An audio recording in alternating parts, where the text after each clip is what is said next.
Hindi para makita nyo yung dam. Ito yung dam eh.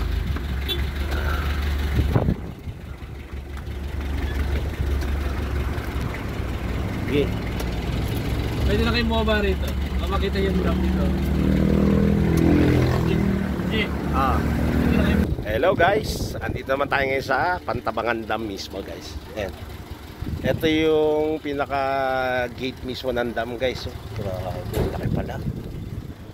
So kapag kalimbawa sobra yung level ng tubig, yan binubuksan na itong mga gate na to. So again guys, andito ngayon tayo sa Pantabangan Dam dito sa Nueva Ecija. Hello, hello, hello.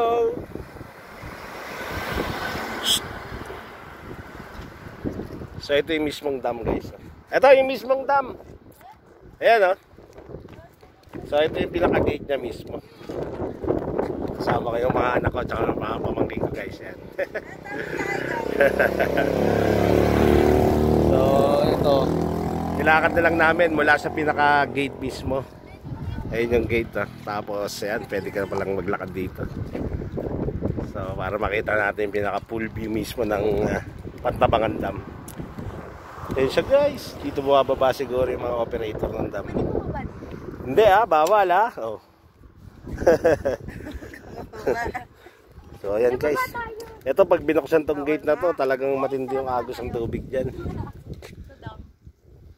Yan, diretso rin yung pinakatubig.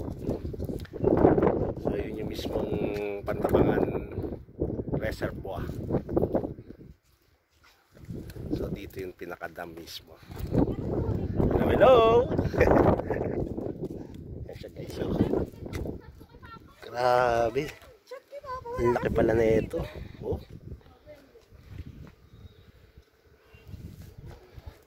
So dito tayo guys sa pinaka tulay. Ay, daming doon mga turistang mapapasok. Lakad tayo hanggang sa pinakadulo guys. Ayun no. Tingnan natin. So ito guys, kung madadaan kayo ng Pantabangan, siyempre ito is pinakailangan nyo madaan at makita yung pinakadam mismo. Grabe oh. Wow. Ayun yung pinakadulo. Punta tayo ron.